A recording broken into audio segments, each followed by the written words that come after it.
Welcome to the Heal Deal podcast. I'm your host, Dr. Leona Allen, and I'm here to help you achieve more freedom in your health and your life.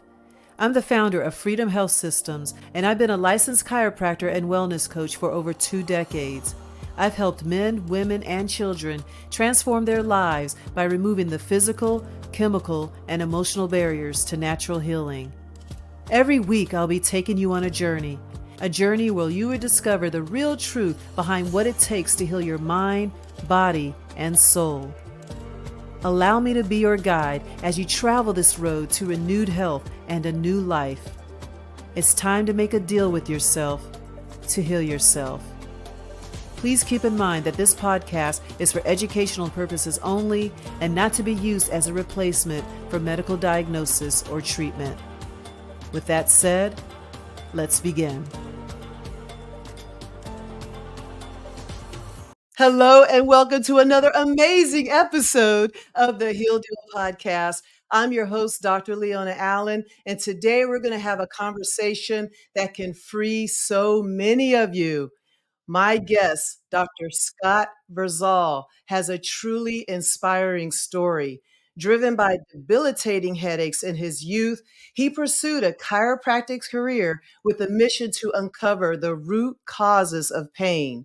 Misdiagnosed and even advised to consult a psychiatrist early on, Dr. V turned that frustration into determination. Now, with over 30 years of expertise, he's a master at refining pain patterns, advocating drug free solutions, and empowering his patients to take control of their health.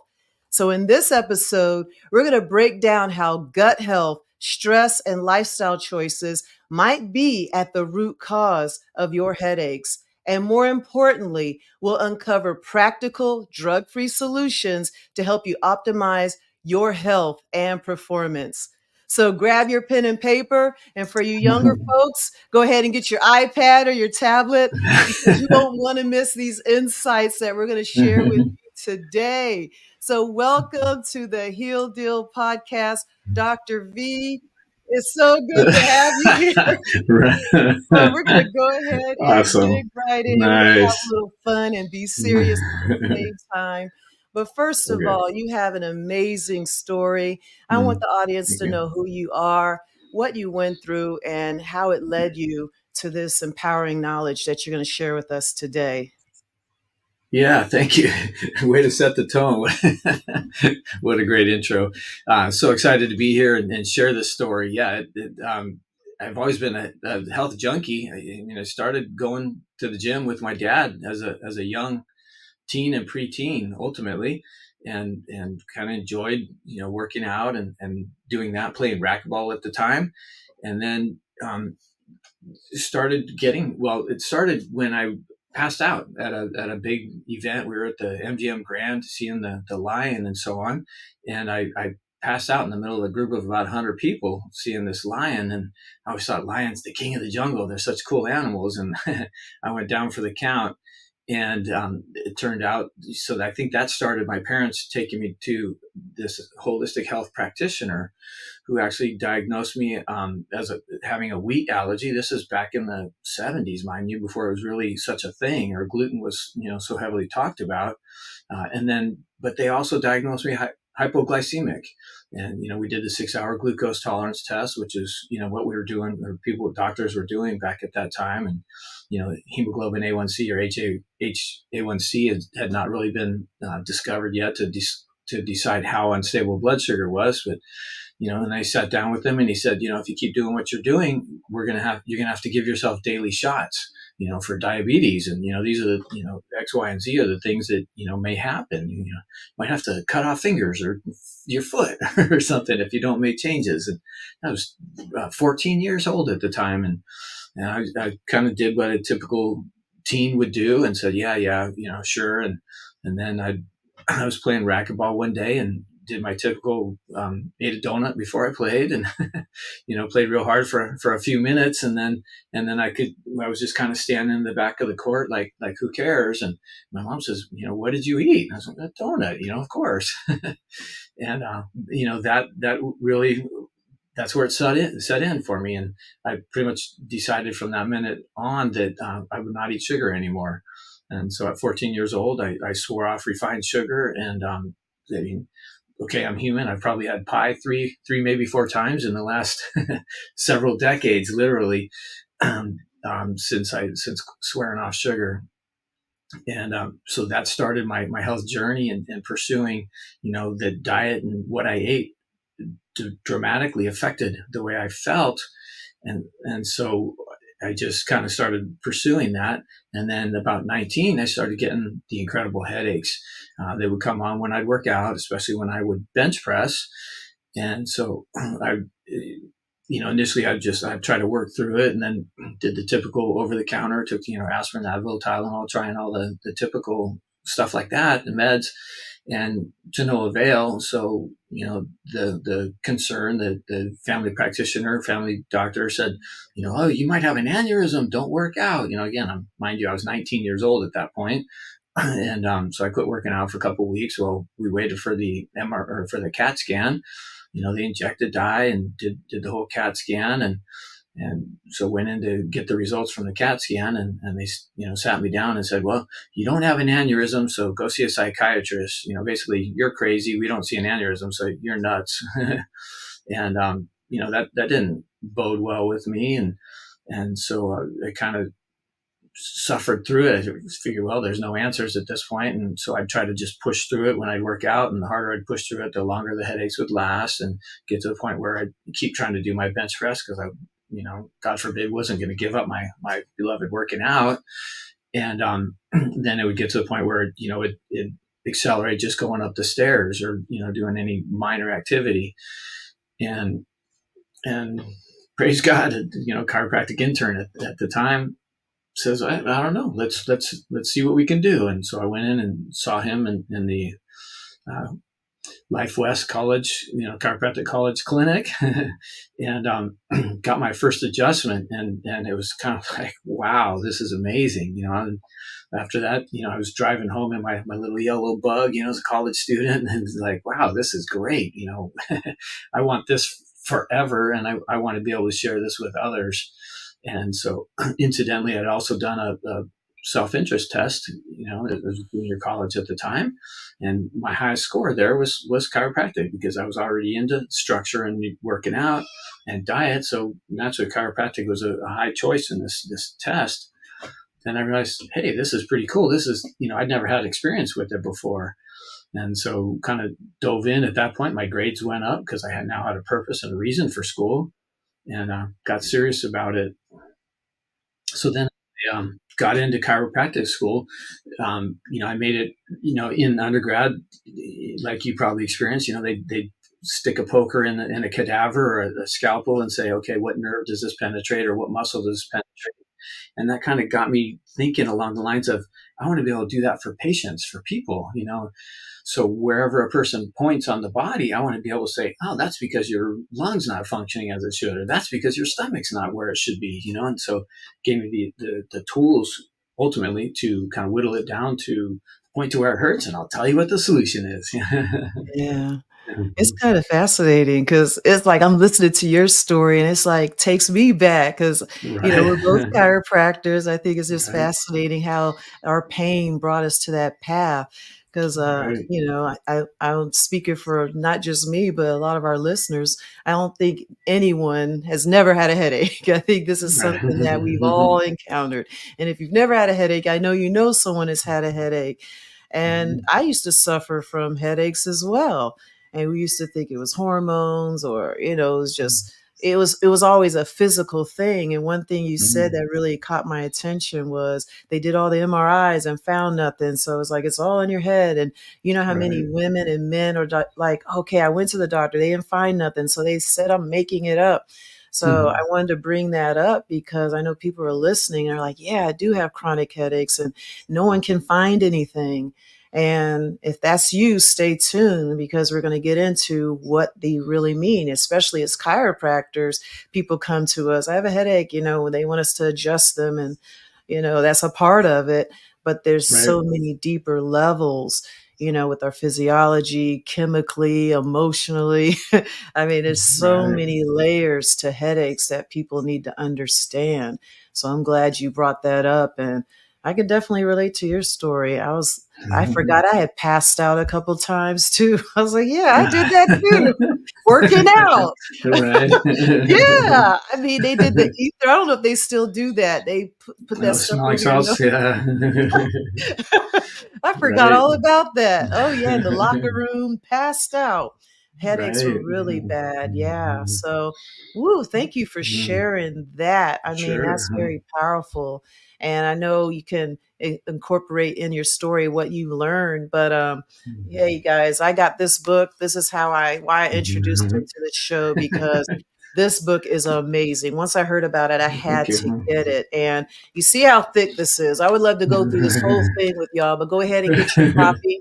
It's The Thank Headache you. Advantage: 7 Patterns as Tools for Total Body Transformation. And Mm, I'll just tell them what we're going to talk about. We're going to go into I asked for him to talk about chapter 7 about those frontal forehead headaches. And the reason why I wanted him mm, to get into that is because a lot of us are like, oh, mm. when we ask, where's your headache? Oh, it's right here. I mean, there's many more. I'll have you do an Right. overview, but we're really going to get into those frontal headaches and what they mean. Because, my mission is to help people understand in the Heal Deal podcast is what is your body telling you? We got to stop masking and 100%. ignoring and living Hmm. with stuff. What is your body telling you? All right. Right. Your symptoms are a sign, and this is really going to free some of you up today. So I'm going to stop talking and let let the guests talk. But let's go into I get excited about this stuff, as you can see. I So agree. let's go into the 7 patterns real quick, and then Yeah. we'll go into the frontal headaches. That's what we're going to focus on today. Mm, Good. for sure. And I mean, you nailed it. I mean, you set the stage and the platform, and my mission is to help people understand that pain is intended to elicit change, right? Pain is our body. That's the warning light on the dash. When your car says low fuel or tires low, you go to the gas station, you make a change, right? Our pain is our body telling us this is not, something's not functioning right. We need to change our trajectory, change what we're doing. And so, unfortunately, most of medicine, if you will, or what's called allopathic mentality, is to mask the pain. Put a sticky note over the warning light in the dash instead of, this is what your body's telling us. Take a pain medication or take these multiple pain medications or anti-inflammatory medications to suppress what your body's trying to tell us.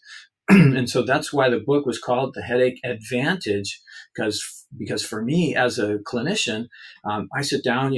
First step is have a consultation. What are your priorities in health? What would you most like to change? And about your life or your health and pain patterns. And then always one of my questions is, do you have headaches, and what part of your head hurts or what area of your head hurts? Because the advantage of that is the location of head pain tells me really what the priority is or what the primary weakness is for that person. And so, they can lay out their list of 5, 10, 15 symptoms. But if they tell me that the frontal headache is part of that pattern, I know we need to help them navigate or manage stress better. If they tell me it's a left-sided headache, I know that they have a low stomach acid or stomach problem. That's correcting that is most likely going to take care of the lion's share of the rest of their symptoms. So that's the fun part. And that's really, again, why the book is The Headache Advantage, because we're going to take advantage of what that pain is really trying to tell us. And the book was written to be a DIY or a do-it-yourself based on those patterns, because again, that's the priority. Head's a big deal, right? God gave us a head and a brain there and encased it in a lot of bone to protect it. When something's wrong there, that's like, warning light, pull over now, make a change.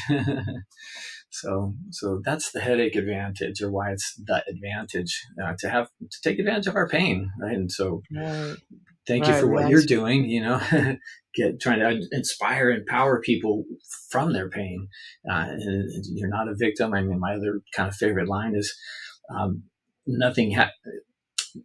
nothing happens to us, everything happens for us, right? And so the pain, again, injuries, all that is, injuries, even off most of the time, some of the work I do is emotional based, and often injuries, even workers' comp injuries, are when a person's running too hard.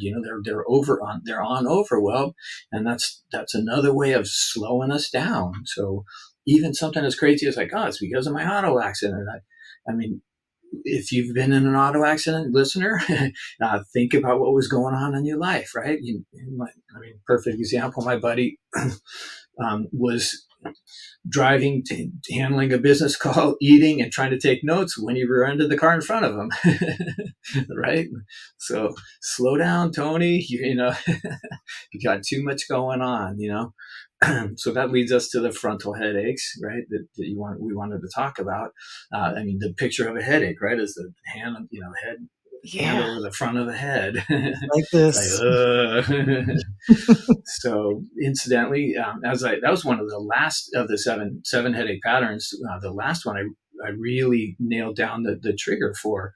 A lot of the others, the right sided, left sided headaches, because of the gallbladder meridian correlations, those became pretty evident early on.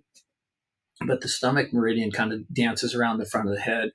So early on, I had left-sided headaches, and the frontal headaches I considered both stomach. And then I eventually realized that a left-sided headache is low stomach acid, whereas a frontal headache is more of kind of an ulcer sort of concern.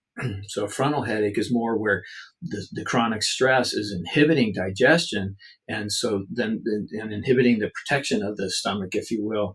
And so it's a kind of a breakdown of the stomach lining that sets up that frontal headache. So as we translate back from there, it's about modulating the stress response so that it's not chronically suppressing stomach acid or suppressing the protective mechanism of the stomach, where it would ultimately, have H. pylori burrow into the stomach lining, or, which creates ulcers. Norepinephrine, incidentally, is you think of noradrenaline, that's the stress neurotransmitter, the brain's control of modulating stress and helping us focus and learn and stay on task. That goes up when we're stressed, right? That's to help us learn from our surroundings and what's going on, read the room, so to speak. When we're in that chronic stress cycle, that norepinephrine, noradrenaline goes low, and that norepinephrine is gastroprotective. It protects the stomach lining, and so when it goes low, then we lose that protective mechanism and functionally end up with a frontal headache. So that's when, they say, oh, I have pain in the front of my head. I've got low back pain. I've got knee pain. I've got ankle sprains, plantar fasciitis. I'm like, we need to modulate. We need to help you handle stress. Whether that means taking herbs to support the body during those times of stress, or we need to help the liver break down the stress hormones so that the stress can go away when we're done with it, and not get stuck in that rut. If there's obsessive compulsive or OCD symptoms in there, then that typically means that the liver is not breaking that stress hormone down, and they're getting stuck in that high serotonin obsessiveness, instead of obsessing about safety and running from the tiger and then moving on. People tend to get stuck in that rut. So that would be a sign that the liver's just, and there's a pathway in the liver called sulfation.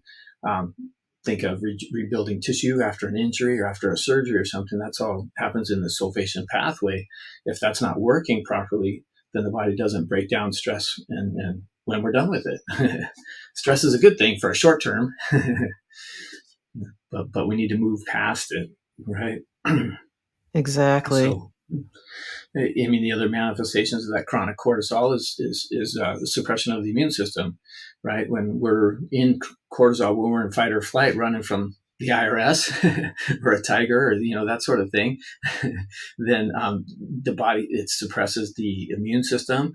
The cortisol suppresses male female hormones, and as we don't need to make babies when we're running from the tiger, we don't need to fight the virus, and we don't need to digest the last meal. We need to get to safety.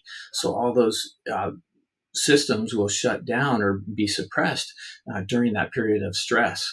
So we need to shut those down, right, and get to the safety. But then we need to let those come back online, and heal the virus or digest the meal, or make babies and procreate. So we need to bring those back on. But low libido. How many people have low libido because they're in chronic stress? Body's stealing from the stress hormone, or stealing from the male and female hormones to make the stress hormones, and then there's nothing left for the spouse at night. So, Right. Weight gain and do that too. right? Yeah. You Yes. can't sleep because when you're under stress, you're not supposed to be taking a nap. Right. Yeah. Indeed. Great Uh-huh. point. Yes. Yeah. I So hope this all yeah. comes together for people because we're like treating, oh, libido, I need this. For sleep, I need this. I'm like, you're stressed. And then if you're not digesting, you're, oh my goodness. Yeah. Yeah. So let's talk first for a minute, just because that's in applied kinesiology that gives us the understanding of the physical manifestations of these things. So that may be an issue that people, now we understand. Hey, of course I'm stressed. We're talking to a go getter crowd. I assume with this, people are listening to a podcast like this, they're not, sloths. So, so the physical manifestations with that chronic cortisol is L5, the lowest vertebra in the back is going to go out. So think low back pain, the sacroiliac joint, when that's going to manifest as when you're sitting for a long time. We're going to have sacroiliac low, like pelvis pain when you're sitting in the car for a period, a prolonged period, or at your desk. That's why, we chiropractors say, get up and move around, once every hour and that sort of thing. So cortisol causes L5, lower back problems, causes a weakness of the muscles that support the inside of the knee. That those muscles are the sartorius and the gracilis. Those muscles get weak in this chronic cortisol state. And so then that's going to set up pain on the inside of the knee. Eventually, if you're an athlete, it'd be a medial meniscus tear kind of a problem. The other muscle that gets weak with chronic cortisol is it's called the posterior tibialis. And that's the muscle on the front of the shin, and it supports the arch of the foot. And so with chronic cortisol, the arch of the foot starts to collapse. So then plantar fasciitis. I mean, how popular is that these days? So plantar fasciitis is a chronic stress problem. When plantar fasciitis goes on for a prolonged period of time, the person starts getting heel spurs because the body lays down bone from that chronic inflammation, that chronic pulling in that area. So heel spurs are another sign of chronic cortisol secretion or chronic stress. Then with the arch collapsing, then the person steps off their foot, kind of pronates. So it medially puts a new stress on the toe, on the big toe, and then you ultimately sets up bunions. So bunions are another chronic cortisol problem. So I mean, you can see how understanding these physical manifestations of stress and where they manifest. So I'd be sitting in clinically with the patient. I've got I blew my knee, and first question is, was it a blunt? Did somebody hit you playing football? That's a little different mechanism than it just went out when they're running or when they're doing their activity. That means that there was an underlying weakness, and there always is. So that's where the fun part is, taking advantage of where these pains are, so that, and a lot of the stuff is kind of laid out in the book with questionnaires, so that you as the reader can look at that and say, oh, check, that's all me. Chapter 12 is where I need to, resonate, or chapter 7, and figure out how to handle the stress better. Ooh, that is so good. I'm gonna repeat a few things for the people in the back. Okay. Like, listen, I had to write down notes. It's like chronic stress, chronic cortisol patterns. Listen, lower back pain, knee pain, pain in the arch of the foot, heel spurs, bunions. Oh my goodness, that's so good because I know I get them in the office. Oh, my knee. Okay, did you hurt it? Did you fall off a ladder? No, I just woke. Okay, all right. And they usually have it with, oh my goodness, that makes so much sense because I see that every day, and now Awesome. people can connect it, especially if it just kind of happened out the blue because 'tis the season at the time of this recording. People are under Right. a lot of stress. And actually, I Mhm. saw a client yesterday. She had L5 pain and a frontal headache. And I did tell It her, "Are you works. under some stress?" She was like, Right. "Yeah." So so yeah, Right. that's good. It was a good reminder for me as well. And then going Mhm. back to my history, 16 years ago, I was Mhm. 80 pounds overweight, and I used Mhm. to have chronic headaches. And for me, it was frontal and over the right side. And you had told me, yeah, Mhm. gallbladder. I'm like, I wish I knew that 16 years ago. But then fast forward, I did find I did have fatty liver and gallbladder disease. Mm, And I also had chronic lower back pain. And I had that for years. right. And way before I learned about the weight, not learned about the weight gain, but didn't grow up overweight. But when even before I went to chiropractic school, I had chronic lower back pain. And Hmm. now I'm understanding, okay, looking back, I had these issues for a long, long time, passing out in the locker room, back pain. My buddy was under chronic stress. And then when I got pregnant, it was like, that's when everything hit and that's when everything showed itself. So looking Hmm. back, I'm like, that's what it was. I wish I knew this 40 years ago. Yeah. Yeah. you, you bring up another couple key discussions to have in there. Let's talk about one, the mental emotional aspects of the chronic cortisol, and then two, let's talk about how that plays out in pregnancy.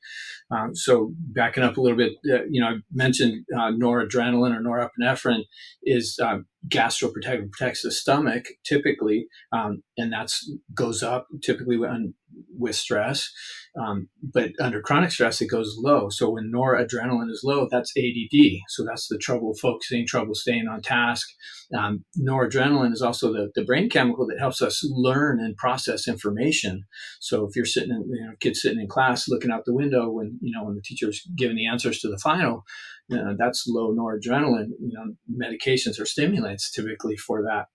So we want to help heal that, and I guess we also need to make sure we get to the solutions for all of this. We need to provide answers.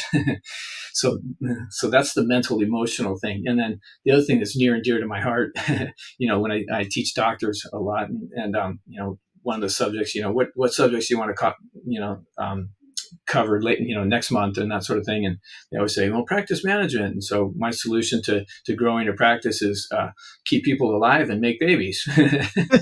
Right. When we're talking making babies, the chronic adrenal, like you brought up, um, with that, when mom's adrenals are stressed, so first off, the most common cause of miscarriage is adrenal fatigue, because the body steals from progesterone needs to exponentially go up. I mean, it's a vertical line going up during pregnancy, and the body steals from that progesterone to make cortisol, to make the stress hormones. So if mom's adrenals are fried at that point, or there's that chronic cortisol, mom's stealing from progesterone, so she doesn't have that progesterone to maintain the pregnancy. It's a protective mechanism, and so, and they get worse because we're designed to try to maintain the pregnancy if possible, obviously. And so that's the chronic cortisol, and the signs of that, the unfortunate signs of that, good news, bad news, we'll talk about that. But the bad news part of that is when mom's adrenals are fried, the more fried they are, the more tired they are, the earlier in childhood that baby is going to have asthma, allergies, or eczema. Those are asthma actually is another adrenal symptom that we could talk about. But when mom's in that chronic adrenal stress, then the more stressed those adrenals are, the more tired they are. During third try, mom starts actually living off of baby's adrenals, unfortunately, and other glands and organs. I had another patient whose heart was weak and leached off of the baby's adrenals, and the baby was born basically with half of a heart. So it manifests in other organs, but the really chronic, really common one is adrenal fatigue. So then the child will have asthma, allergies, eczema, typically before double digits, before 10, if mom's adrenals are really tired. If they're really tired, baby's born with eczema, and that happens often. So what do we do about it? We're here to empower people. Let's get to the good news. So if you're listening and your child is one of those asthma, allergy, eczema children, we want to rebuild their adrenals. Typically in this sort of scenario, we want to start with like an adrenal glandular. So often we'd find a way to give the child adrenal glandulars, or I have creams in the office. So if they're an infant, if they're still nursing, beautiful. That's, feed mom's adrenals, rebuild mom's adrenals. Baby's going to get that through mom's milk and start rebuilding at that point. If we're past that stage and it's now, a toddler, then we either need to crush up the supplement, or, if it's a capsule, open the capsule of an adrenal, typically adrenal glandular in this case, to rebuild those adrenals and help the child move past the asthma, allergies, eczema that historically have been kind of limiting their ability to enjoy and capitalize on this beautiful thing called life. Mhm. So, Wow. So go ahead. You had more no, or oh, okay. I mean, I always got my. I was gonna ask I I'm like, mean, I'm all into it. I'm taking some notes. I got so questions. So I kind of yeah, went that is off on so this good. tangent, but if you're if to handle the other side of this, the front end, if you're planning on getting pregnant, get the adrenal. If you have any of these physical symptoms, knee pain, low back pain, trouble focusing, frontal headaches, get the adrenals healed up before you get pregnant. So then the maternal weight gain is more on track. Get to the 25 and be done instead of 50 or 100 pounds of weight gain. But then you can have a much healthier baby as well. The other thing, if you're planning to get pregnant, is look at doing toxic metal detox. A lot of the mishaps for children, the genetic compromise is often from toxic metals like fluoride is a very common setup or cause for Down syndrome, as an example.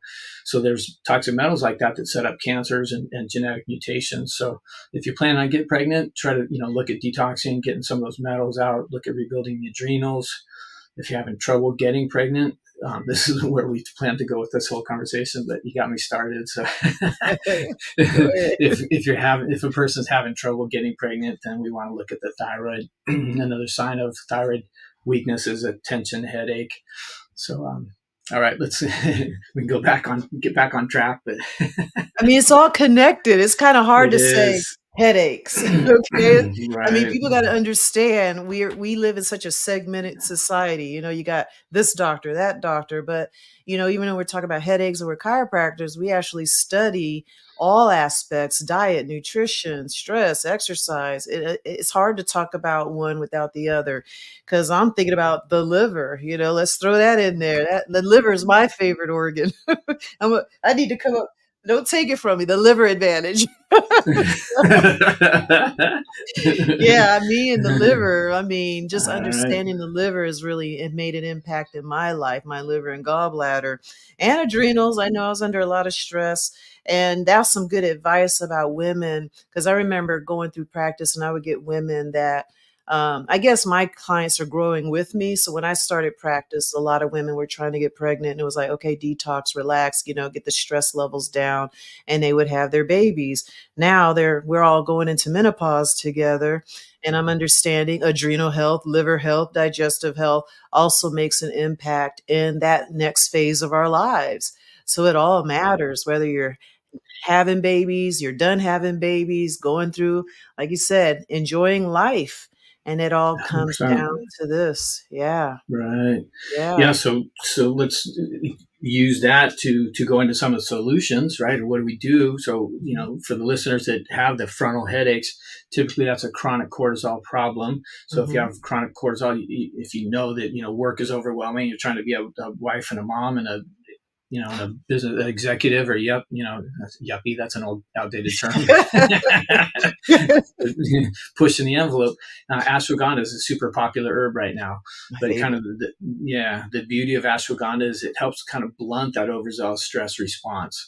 So ashwagandha is a lot of what I talk about in the frontal headache chapters of the book.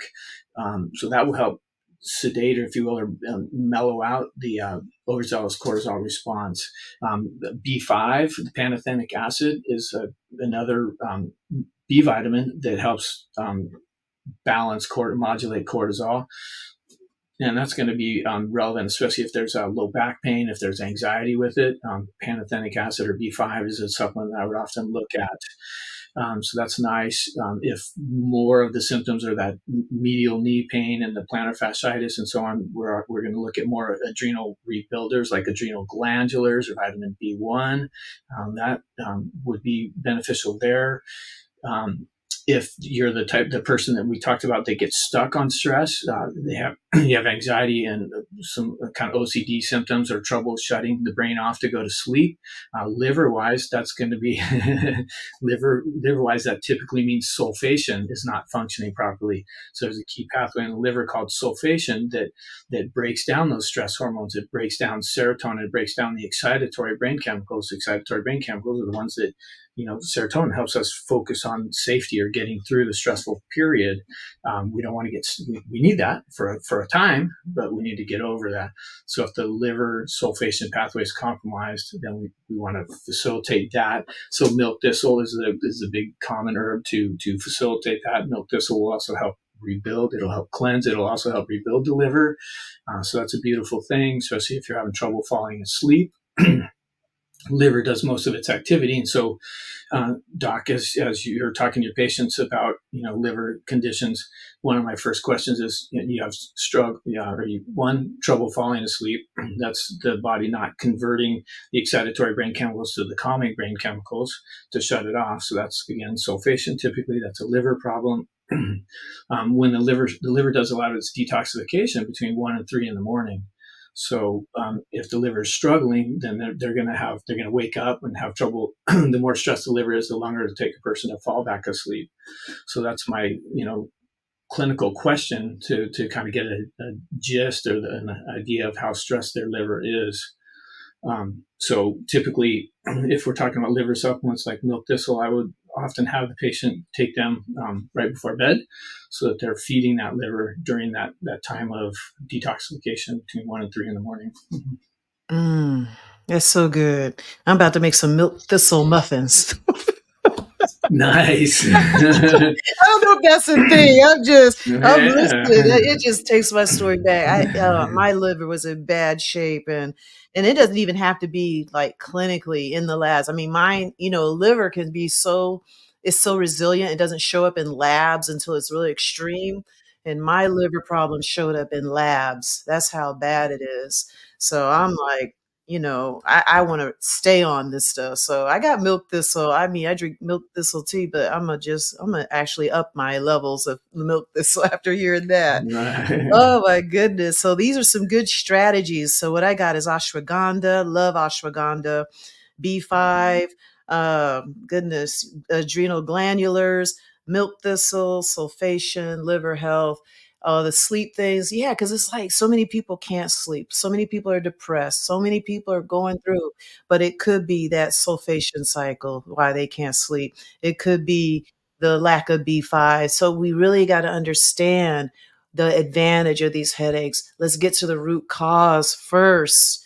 And then, see how it goes. And that's what I want people to understand because too many people are on these migraine medications and headache medications and sleep medications and antidepressants when all it could have been was stress and cortisol and really understanding what Right. is going on in your life. What are you eating? What are you not eating? Are you sleeping well? We got to ask those questions. So, Right. Yeah, I mean, food wise, one of the common foods that'll compromise that sulfation pathway is MSG. So if you go out to dinner and can't lay awake staring at the ceiling, or have soy sauce or even some seasonings, depending on how they process them, like curry is a beautiful seasoning, but if it's processed improperly, it'll have that glutamate, that G portion of the MSG in it, where it's a stimulant for the brain, so we'll have trouble falling asleep. So that's a sign that you ate something that had that. Unfortunately, even some of the high end restaurants. I mean, I wife and I were traveling over Thanksgiving, and we had this wonderful dinner, nice steakhouse on our halfway home, and I mean, I said 3 times during the meal, "This is the best prime rib I'd ever had," and then we both were laying and staring at the ceiling all night. And unfortunately, some of these high end restaurants will put MSG. It's kind of like cheating, it yeah. makes the food taste. It brings out the flavor, but it just lights the brain up. And they're called excitotoxins because they excite nerve cells to the point of death. And so I don't really want to kill brain cells. I don't know about you, Oh, yeah. right? It's amazing when you're on this journey because, I used to love me some, Chinese food in college. Right. But then I started to see a connection because I had an instant where, I mean, people need to hear about these things because they take it for granted. Just because it's in everything doesn't mean it's okay. But I Right. had an episode where my legs went numb for like 10 minutes. I couldn't move, I Oh. couldn't walk.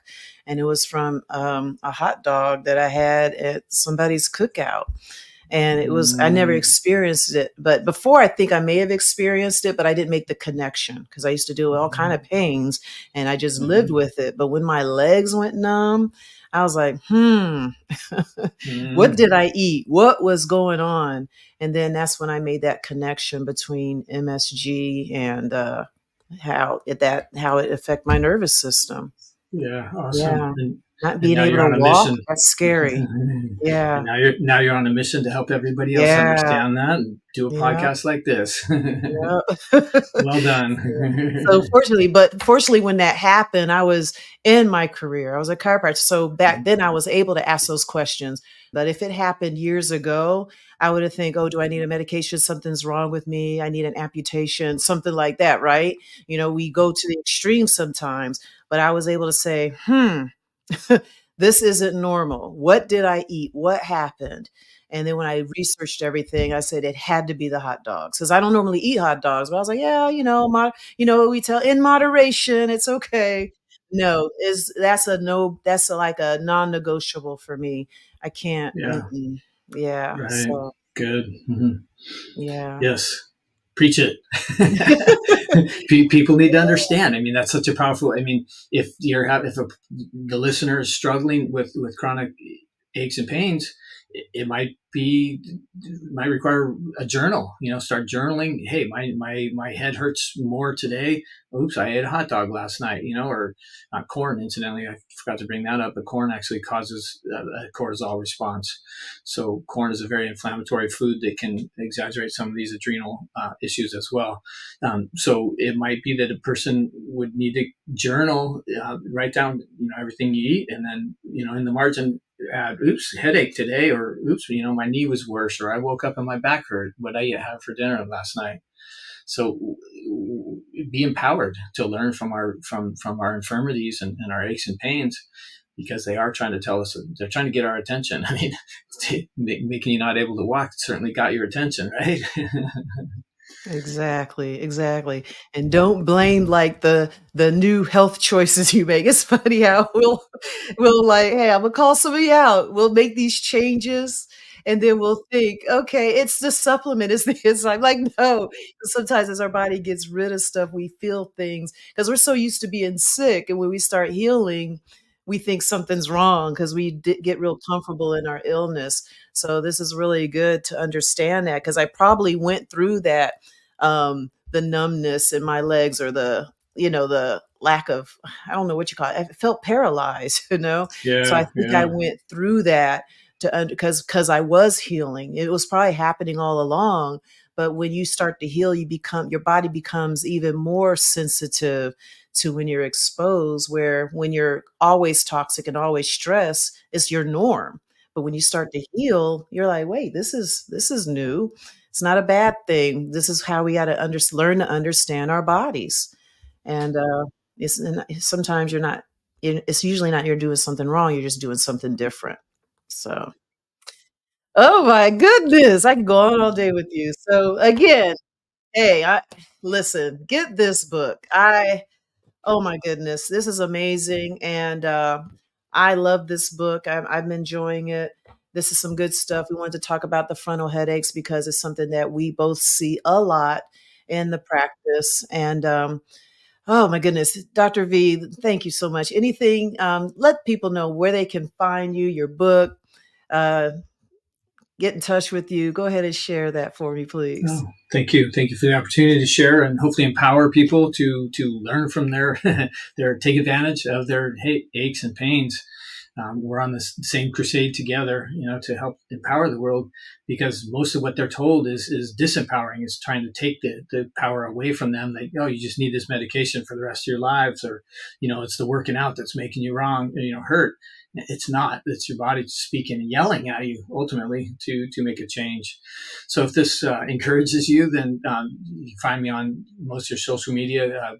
Instagram and Facebook. My last name is Vrzal, Vrzal. If you can spell that, you probably find plenty about me. The book is called The Headache Advantage. The website for the book is headacheadvantage.com. On that website, I've got links to that is growing. I'm actually working on product lines that are headache specific.